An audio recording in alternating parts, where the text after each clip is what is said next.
Bukan hanya soal modal saja yang harus kamu pahami, tetapi kamu juga harus memahami dan mengerti dengan baik dan benar tentang bisnis yang akan dijalankan. Sama halnya dengan bisnis peternakan yang akan kita bahas pada video kali ini. Memang benar jika bisnis peternakan bisa dikatakan sangat menguntungkan, karena seiring berjalannya waktu akan terus bertambah dan berkembang biak. Artinya kamu hanya perlu modal di awalnya saja, dan selanjutnya kamu tidak perlu membeli ternak baru lagi. Jika kamu ingin menjalankan bisnis peternakan, maka ada beberapa hal yang harus kamu pertimbangkan terlebih dahulu.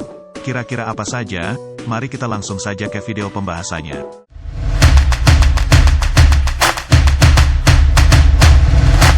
Pertama, bibit harus unggul. Mau tidak mau ketika kamu memutuskan untuk berbisnis peternakan, bibit harus mempunyai kualitas unggul, walau harganya yang mahal. Karena bibit unggul merupakan jaminan dari kualitas ternak yang sehat, berbobot dan tentu saja nantinya akan mempunyai nilai jual yang tinggi.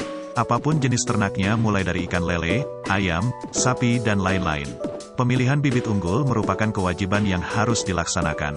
Sayangnya jika kamu tidak memahami seluk-beluk jenis ternak yang akan kamu bisniskan, bisa jadi kamu salah memilih dan membeli bibit. Sebagai contohnya ketika kamu akan ternak ikan lele, maka kamu harus tahu terlebih dahulu jenis-jenis ikan lele yang merupakan bibit unggul, dan mana yang bukan bibit unggul. Disarankan untuk membeli bibit unggul di perusahaan atau pihak yang terpercaya, yang menjaga kualitas gen dari bibit ternak tersebut tetap asli dan utuh, bukan dicampur adukkan dengan jenis lainnya. Karena hal ini penting untuk diperhatikan. Bibit unggul hanya boleh dikembangbiakkan dengan bibit unggul sejenis. Tetapi jika berdasarkan penelitian bisa dikembangbiakkan dengan bibit unggul lainnya untuk menghasilkan gen yang lebih baik, maka boleh-boleh saja untuk dilakukan. Kedua, lokasi dan kebersihan kandang. Hal ini mungkin yang belum banyak dipahami oleh para pelaku bisnis ternak. Mereka terkadang abai terhadap kenyamanan warga sekitar. Membangun kandang ternak haruslah sesuai dengan prosedur untuk kesehatan masyarakat setempat. Kalau tidak, maka akan berdampak buruk bagi warga di sekitar kandang seperti bau yang tidak sedap, tersebarnya penyakit tertentu, dan bahkan sampai mencemari lingkungan sekitar karena limbahnya. Sudah menjadi kewajiban, agar setiap pebisnis ternak memahami dengan baik hal ini. Jadi pilihlah lokasi yang jauh dari penduduk, gunakan sistem yang berstandar untuk kebersihan serta kesehatan kandang, termasuk juga gunakanlah sistem pengolahan yang tepat untuk membuang limbah dari ternak tersebut. Jangan membuang limbah atau kotoran di sungai, sawah, atau tempat yang dibutuhkan banyak orang, karena akan menimbulkan berbagai macam penyakit. Ingatlah, kebersihan kandang akan menjamin kesehatan ternak, dan pastinya akan menjamin kualitas dari ternak tersebut. Ketiga, makanan dan vitamin ternak.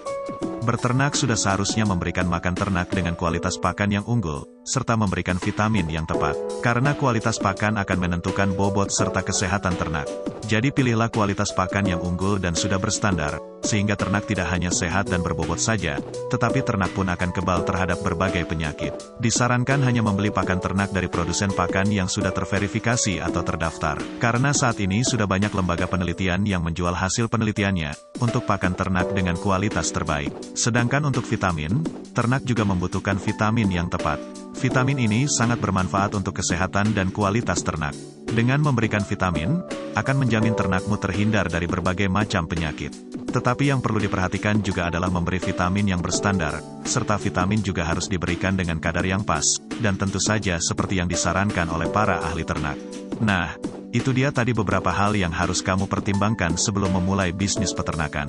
Ketika bisnis peternakanmu sudah mulai berjalan, dan ternak pun sudah lolos uji kesehatan serta kualitasnya, maka bisa segera dipasarkan ke tempat-tempat yang membutuhkan hasil panen tersebut. Seperti di pasar, restoran, warung dan lain-lain. Sampai di sini dulu video kita kali ini. Jika kamu rasa video ini bermanfaat, jangan lupa untuk klik like dan subscribe. Terima kasih sudah menonton, dan sampai jumpa lagi di video kami selanjutnya.